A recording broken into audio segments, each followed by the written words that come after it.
Halo, kali ini kita mau ngasih tahu hal-hal yang perlu kamu ketahui tentang freezer. Setelah freezer sampai di alamatmu, atau setiap kali freezer dipindahkan lagi ke lokasi lain, unit tidak boleh langsung dicolok dan harus didiamkan dulu minimal 3 jam loh. Kenapa? Karena oli mesin akan naik akibat guncangan saat perpindahan unit tersebut, dan jika dinyalakan dalam kondisi oli mesin belum turun sepenuhnya, freezer akan menjadi tidak dingin. Setelah 3 jam, kita colok kabelnya. Mesin kemudian akan menyala. Di tombol pengatur suhu ini, suhu bisa kita atur dari suhu minimum di angka 1 sampai ke suhu maksimum di angka 7. Untuk angka di bawah nomor 1 sampai ke angka 0, ini artinya freezer dalam kondisi off ya. Di video ini kita putar ke suhu maksimal ya.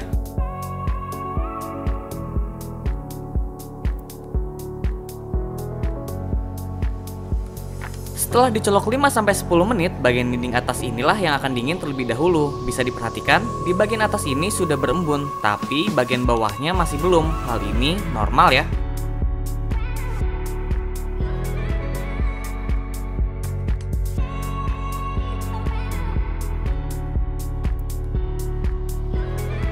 Di sini setelah dicolok 20-30 menit bisa terlihat bagian bawah ini baru mulai dingin dan berembun. Jika freezer tidak dalam kondisi terkunci tapi tidak bisa dibuka, jangan dipaksa seperti ini ya, karena dapat menyebabkan gagang freezer patah, kaitan kunci patah, bahkan mesin bisa sampai rusak karena diguncang. Kondisi seperti ini dinamakan proses vakum, di mana freezer yang baru ditutup kemudian saat mau dibuka kembali terasa keras seakan-akan dalam kondisi terkunci. Tunggu sekitar 3-5 menit dan pintu freezer bisa dibuka kembali.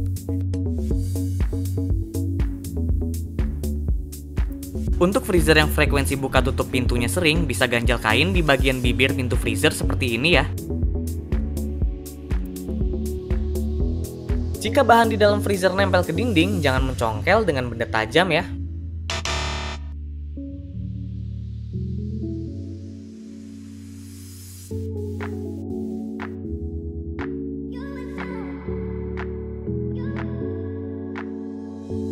Benda tajam dapat menyebabkan dinding freezer berlubang seperti ini dan dapat menyebabkan pipa pendinginnya bocor. Kalau pipa pendinginnya sudah bocor seperti ini, biaya yang dibutuhkan untuk memperbaiki bahkan setara dengan harga beli baru freezer loh.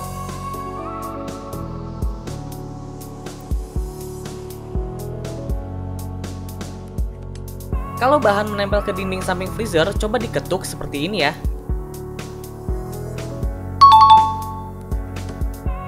Untuk bahan yang menempel di bagian dasar freezer bisa menggunakan cara yang sama, yaitu dengan diketuk seperti ini.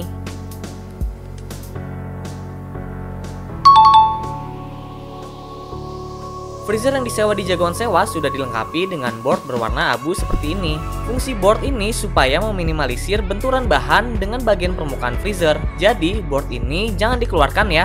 Bahan yang ingin dibekukan bisa langsung dimasukkan di atas board pelindung tersebut. Nah, ini juga penting nih, jangan memasukkan bahan dengan cara kasar seperti ini ya, karena dapat menyebabkan bagian dalam freezer menjadi penyok.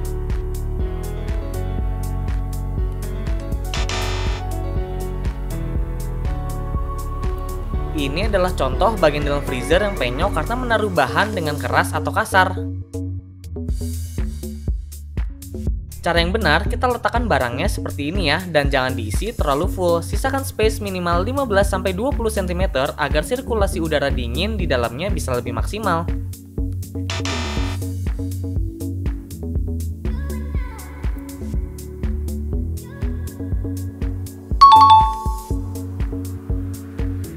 Untuk penyimpanan es batu, jangan dituang langsung ke dalam freezer seperti ini ya. Es batu yang disimpan dalam freezer dengan cara seperti ini akan menyebabkan es batu di dalamnya gampang menempel dan akan susah dikeluarkan.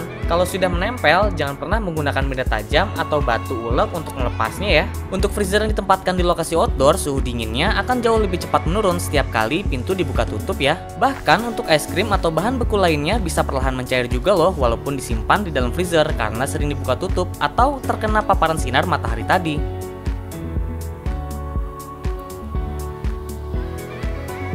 Pada freezer ada istilah kapasitas simpan dan kapasitas beku. Kapasitas simpan artinya freezer tersebut muat untuk menampung berapa banyak bahan di dalamnya. Sedangkan kapasitas beku artinya berapa banyak bahan yang sanggup dibekukan freezer per 24 jam. Biasanya bagian yang paling cepat beku adalah bahan yang diletakkan di bagian sekeliling dinding freezer seperti di ilustrasi ini.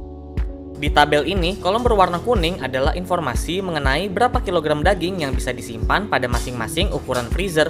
Dan pada kolom berwarna biru ini adalah informasi mengenai berapa kilogram daging yang bisa dibekukan freezer tersebut dalam waktu 24 jam. Sebagai contoh, untuk freezer 100 liter bisa menyimpan maksimal 60 kg daging. Tapi dalam 24 jam yang akan beku tidak langsung 60 kg tersebut, tapi maksimal hanya 8 kg kapasitas bekunya.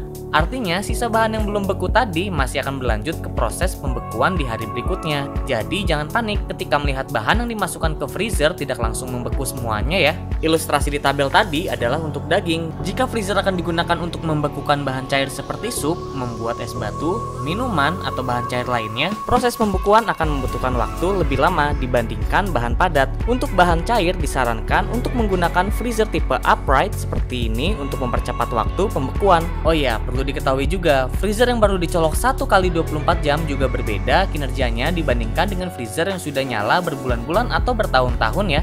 Sekian informasi kali ini. Untuk video cara pembersihan freezer dan hal-hal yang perlu kalian cek jika freezer dirasa kurang dingin atau tidak dingin akan kami upload di video berikutnya ya. Jangan lupa klik tombol subscribe dan tombol lonceng untuk dapat update video terbaru yang akan kami upload. Terima kasih.